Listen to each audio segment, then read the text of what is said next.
dito kahit ano ang pipili. Tapos, ito pa. Oh, ito pa sa loob. Ano bang gusto ni Papa?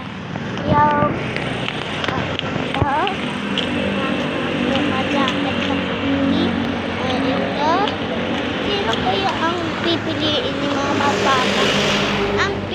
Ang gusto ko lang ay yung hangling na lalakad sa amin.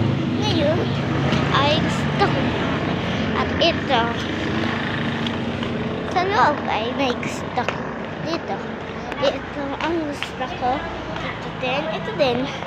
This love is all. Mas maganda ba yung ito? Okay, bye! You are na sa bayan.